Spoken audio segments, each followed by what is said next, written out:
के लिए उपराज्यपाल ने किया बड़ा ऐलान। जम्मू कश्मीर के शहीदों के परिजनों को अब मिलेंगे 25 लाख रुपए। एलजी ने स्कूल कॉलेज खोलने का भी रास्ता किया साफ। अरुणाचल प्रदेश में हिमस्खलन में शहीद हुए जाबाज जवान पंचतत्व में हुए विलीन। तीनों को हजारों लोगों ने नम आंखों से दी अंतिम विदाई।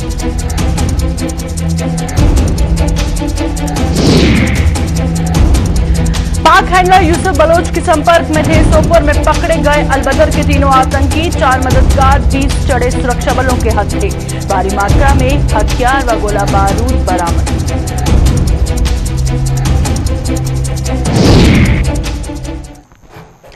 नमस्कार, जम्मू कश्मीर का ये बुलेटिन देख रहे हैं आप और मैं हूं प्रियंका आपके साथ। बुलेटिन की शुरुआत करेंगे अहम खबर के साथ, क्योंकि जिस तरह से सरहदों की रक्षा करते या फिर आतंकवाद के खिलाफ अभियानों में शहीद होने वाले जम्मू कश्मीर के जवानों के परिजनों के लिए उपराज्यपाल मनोज सिन्हा ने एक बड़ा ऐलान किया है। उपराज्यपाल प्रशासन ने शहीद परिवारों को दी जाने वाली राशि में इजाफा कर दिया है। जम्मू में आज मीडिया से रूबरू होते हुए उपराज्यपाल ने बताया कि शहीद परिवारों को दी जाने वाली राशि 5 लाख रुपए से बढ़कर 25 लाख रुपए करने का फैसला किया गया है।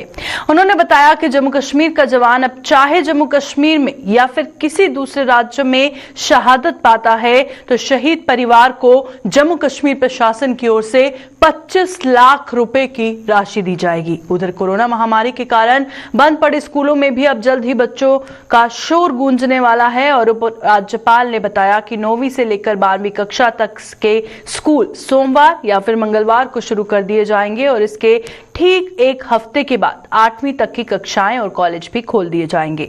उपराज्यपाल ने जम्मू के रूपनगर इलाके में जेडीए द्वारा कोर्ट के आदेश पर की गई कार्रवाई का समर्थन किया और साथ ही साथ ये भी कहा कि इस मुहिम से बेघर हुए गरीब लोगों के पुनर्वास के लिए भी प्रशासन प्रतिबद्ध है। उन्होंने रूपनगर मामले पर राजनीतिक रोटियां सेकने वाले सियासी दलों को भी खरी खोटी सुनाते हुए कहा कि जिन लोगों ने कभी शेड्यूल्ड ट्राइब तबके के लिए पिछले 50 सालों से कुछ नहीं किया, वो भी अब इस तबके के लोगों के समक्ष मगरमच्छ के आंसू बहाते दिखाई पड़ रहे हैं। मैं अपनी ओर से, आप सबकी ओर से उनकी पुण्य स्मृति को प्रणाम करता हूं, श्रद्धांजलि देता हूं।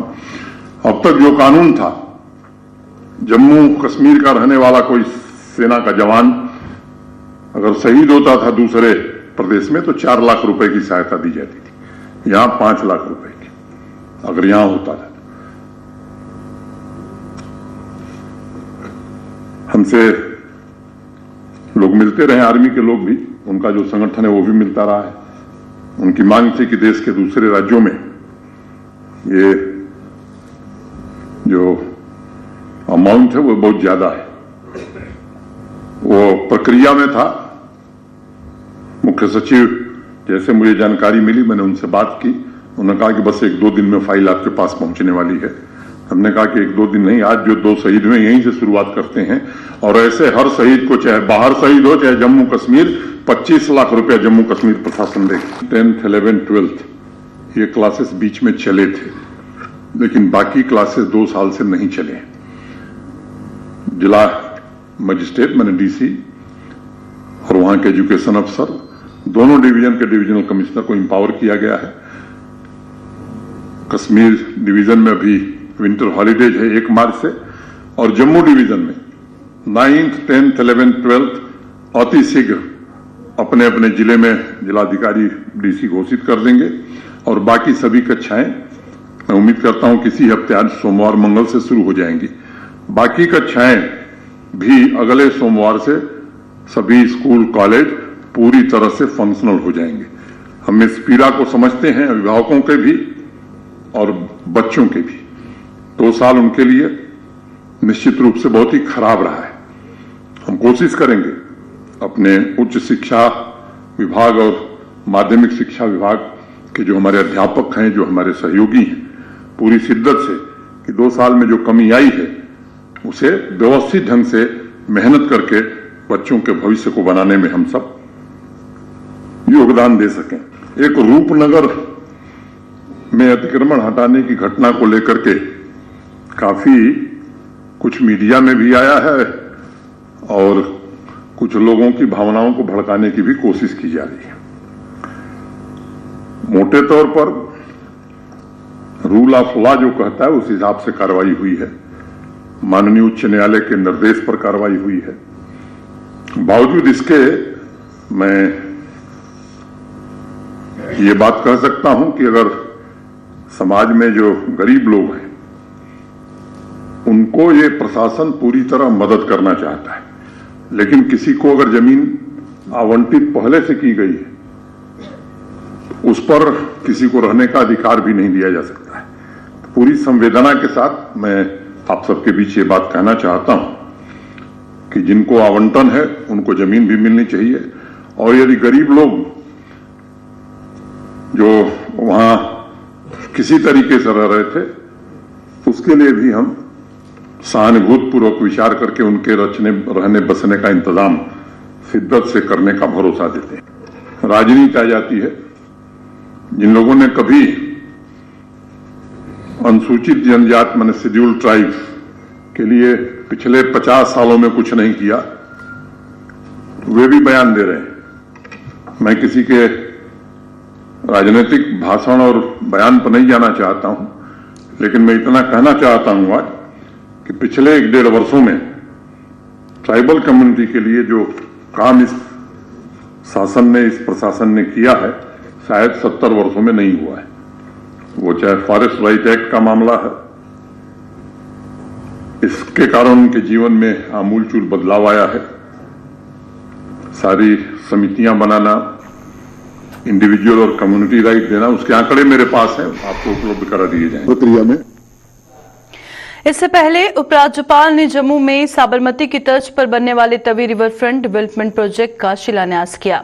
साबरमती की तर्ज पर विकसित होने से स्मार्ट सिटी प्रोजेक्ट को भी निखार मिलेगा और तवी नदी के किनारों का सौंदर्यकरण हर किसी को आकर्षित करेगा और ये जम्मू शहर का सबसे लुभावना नजारा बन जाएगा। दूसरी ओर उपराज्यपाल ने जम्मू में ही आज छन्नी के ठंगर गांव में बनने वाले नशा मुक्ति केंद्र का भी शिलान्यास किया।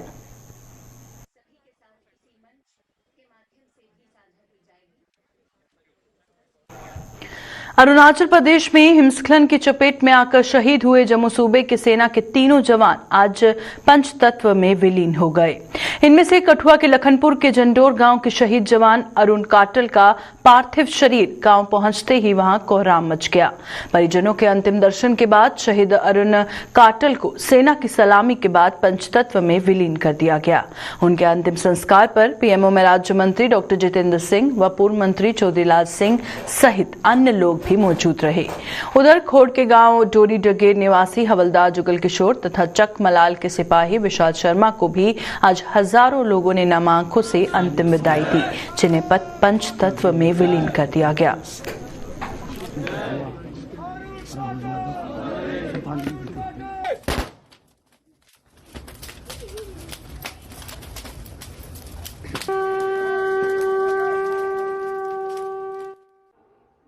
जवान एक सिपाही को तैयार करने के लिए कितनी लगन और कितनी मेहनत से उसका प्रशिक्षण होता है और वो जान हथेली पर लेकर के अपने देश की रक्षा के लिए अपनी सेवाएं अर्पित करते हैं। और वो भी विडंबना ये कि एवलांच के कारण बेवक्त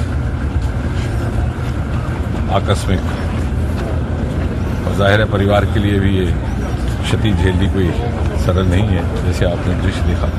पूरा देश आज अपने सभी जांबाज वीरों को नमन करता है, जिन्होंने अदम्य साहस, वीरता और पराक्रम के बल पर देश का झंडा ऊंचा किया और देश की रक्षा की और सर्वस्व बलिदान किया। पूरा देश अपने इन शहीद वीरों को नमन करता है। कश्मीर में फैले आतंकवाद का समूल नाश करने के लिए आतंकियों के लिए सुरक्षा बलों का ऑपरेशन ऑल आउट काफी घातक साबित हो रहा है। सुरक्षा बलों ने आज आतंकी संगठन अल-बदर के 3 आतंकवादियों को पकड़ने में सफलता हासिल की और इतना ही नहीं, इन आतंकियों से कड़ी पूछताछ के उपरांत महज कुछ ही घंटों के भीतर 4 ओवरग्राउंड वर्कर को भी दबोच लिया गया। पकड़े गए तीनों आतंकी अल-बदर के कमांडर यूसुफ बलोच उर्फ खुर्शीद के लगातार संपर्क में थे। बलोच मौजूदा समय में पाकिस्तान बलूचिस्तान में है, जो मूल रूप से साउथ कश्मीर के अनंतनाग जिले का निवासी है।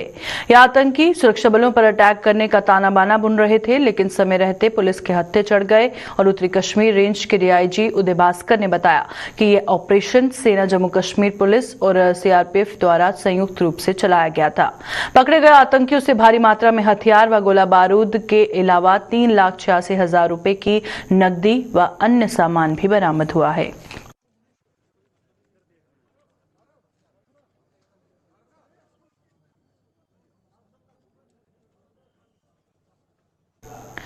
परिसीमन आयोग की अंतरिम रिपोर्ट के खिलाफ नेशनल कॉन्फ्रेंस ने जम्मू कश्मीर में आज जम्मू सूबे के कई जिलों में प्रदर्शन कर आयोग के मसौदे पर सवालिया निशान लगाए। नेशनल कॉन्फ्रेंस ने जम्मू में जहां डीसी कार्यालय के बाहर प्रदर्शन कर इस रिपोर्ट को आधारहीन बताकर डीसी को ज्ञापन सौंपा, वहीं उधमपुर में भी पार्टी की इकाई ने इस प्रदर्शन पर प्रशासन को ज्ञापन सौंपा। ये प्रोटेस्ट जो है वो डीलिमिटेशन कमीशन ने जो रिपोर्ट दी है ये उसके अगेंस्ट है। उस रिपोर्ट ने जम्मू कश्मीर के हर रहने वाले को झंझोड़ दिया।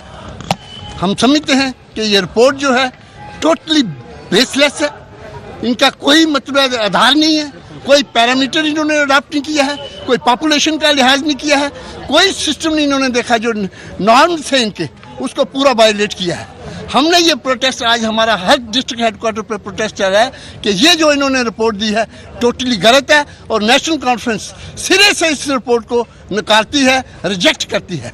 हमारा सबमिशन है डिलिमिटेशन कमीशन से कि वो दोबारा इस रिपोर्ट को रिव्यू करे और ताकि सही जो ढंग है, सही तरीकाकार है, उसको रखा जाए। आप हैरान रह जाएंगे कि इस रिपोर्ट के अंदर किस ढंग से उन्होंने कॉन्स्टिट्यूएंसीज को डिमार्केशन की है, ये टोटली गलत है, कोई उसका पैरामीटर नहीं है। ये इस ढंग से की गई कई कॉन्स्टिट्यूएंसीज, मतलब हमारी कॉन्स्टिट्यूएंसी थी सुचेतगढ़, हमारी कॉन्स्टिट्यूएंसी थी रायपुर दुबाना, हमारी कॉन्स्टिट्यूएंसी थी गूल अरनास, उस कॉन्स्टिट्यूएंसी को इन्होंने खत्म कर दिया है। क्या बेस है? जिन लोगों को रोजगार दिया गया था उनको भी इन्होंने बेदखल कर दिया, उनको बाहर निकाल दिया। तो कॉन्फ्रेंस में विरोध फाइल जमा करवाने जा रही है? बिल्कुल, मैंने आज हमने एक मेमोरेंडम फ्रेम किया है। आज हमारा प्रदर्शन बिल्कुल पीसफुली है, क्योंकि हमने भी जहां इस रियासत जम्मू कश्मीर में हुकूमतें की हैं, हम नहीं चाहते हैं कि लोगों को किसी की वजह से, हमारी वजह से किसी को कोई तकलीफ हो, कोई आदमी वो करे, हम इसके हक में नहीं है। हम पीसफुली ये हमारा ये प्रदर्शन है, छोटा सा है। तो अगर ये इन्होंने ये जो कमीशन जो हम मैडम से मिलेंगे, मैडम के थ्रू हम ये जो है जो इनका जो चेयरमैन डिलिमिटेशन कमीशन का जो है वहाँ तक हम अपना मेमोरेंडम पहुँचाएंगे। अगर इस पर कोई सुनवाई नहीं हुई तो फिर हमें अपनी हमारी हाई कमांड अगर हमें इजाज़त देगी तो हम ये भी एक कड़ा एक उग्र प्रदर्शन भी करेंगे। चनाब रीजन के अधीन आने वाले जिलों में भी आज नेशनल कॉन्फ्रेंस ने परिसीमन आयोग के अंतरिम रिपोर्ट के खिलाफ आवाज बुलंद की। नेशनल कॉन्फ्रेंस के जिला प्रधान तनवीर अहमद किचलू की अगुवाई में आज पार्टी ने जोरदार प्रदर्शन कर डीसी को इस रिपोर्ट पर एक ज्ञापन सौंपा। उसकी एक कॉपी हम डिप्टी कमिश्नर किश्तवाड़ को देने गए थे, तो वो कॉपी हमने वहाँ दे दी।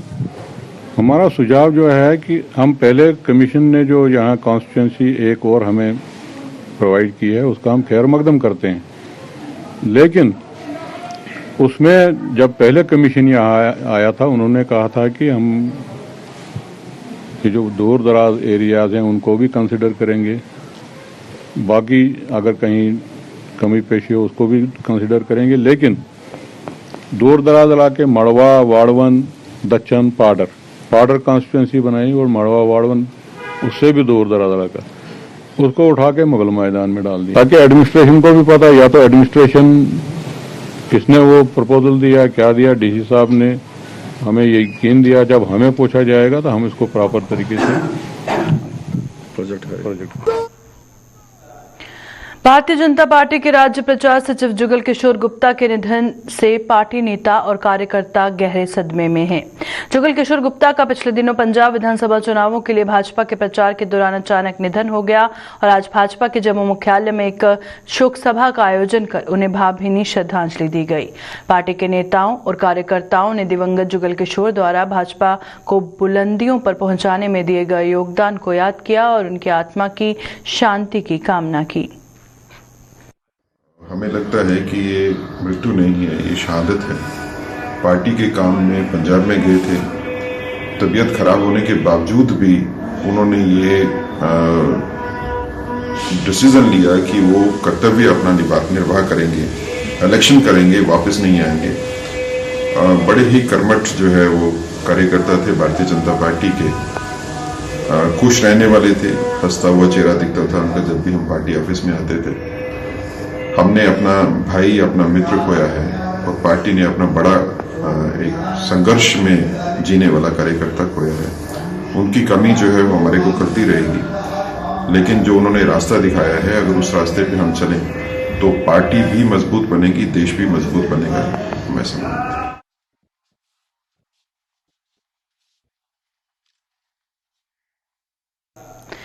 रिपब्लिकन पार्टी ऑफ इंडिया और परिवर्तन मूवमेंट ने हाथ मिलाते हुए बड़ा आंदोलन शुरू करने का फैसला लिया है और रिपब्लिकन पार्टी ऑफ इंडिया के राज्य प्रधान तनवीर हुसैन ने आज एक प्रेस कॉन्फ्रेंस के दौरान डेली वेजरों को नियमित करने और बीएसएफ व सीआईएसएफ और बॉर्डर बटालियन अभ्यर्थियों का हवाला देते हुए ऐलान किया कि इन सभी के मुद्दों को अगर एक हफ्ते के भीतर हल न किया गया तो 20 फरवरी को जम्मू से एक बड़ी मूवमेंट शुरू कर दी जाएगी। उन्होंने बताया कि इस मूवमेंट के तहत लखनपुर बॉर्डर को भी बंद किया जा सकता है। 35,000 करोड़ का बजट सबसे बड़ा बजट और बहुत काफी बजट है। हम अपील करते हैं आज सरकार अपील माने, इसको चेतावनी माने या सरकार इसको हमारी तरफ से आग्रह माने।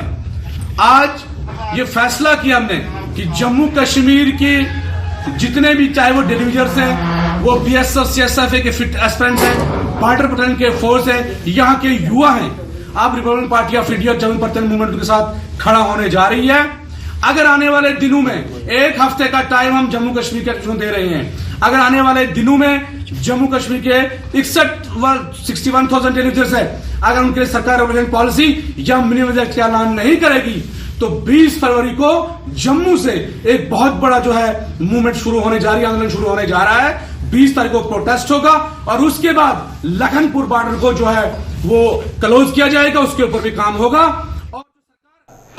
देश में हिजाब विवाद को पैदा कर लोगों को आपस में लड़वाने वाले तत्वों के खिलाफ जम्मू में आज राष्ट्रीय बजरंग दल ने जोरदार प्रदर्शन किया। बजरंग दल ने आरोप लगाया कि शिक्षण संस्थानों में हिजाब को जरिया बनाकर इस्लामीकरण को बढ़ावा दिया जा रहा है, जिसे किसी भी सूरत में बर्दाश्त नहीं किया जाएगा। हमारा आज का विरोध प्रदर्शन जो है उन देशद्रोही ताकतों के खिलाफ है जो देश के अंदर कमल रंग दे रही हैं, जो यहाँ पर एक लड़ाई लगवाना चाहती हैं और देश का माहौल खराब करना चाहती हैं। देखिए, जिस प्रकार की घटना कर्नाटका के अंदर कुछ दिन से एक विवाद चल रहा है हिजाब को लेकर, वहां की सरकार ने क्लियर एक कानून निकाला है। जो कानून है 1983 धारा 133(2) के तहत किसी भी सरकारी एजुकेशन इंस्टीट्यूट के अंदर, चाहे वो कॉलेज हो, यूनिवर्सिटी हो, चाहे स्कूल हो, उसके अंदर एक ड्रेस कोड होगा। उस ड्रेस कोड के तहत ही बच्चों को वहां पर एंट्री मिलेगी। लेकिन किस प्रकार से कौन सी ताकतें हैं जो हिजाब को लेकर स्कूल के अंदर जाना चाहती हैं। अभी के बुलेटिन में फिलहाल इतना ही। दीजिए इजाजत। नमस्कार।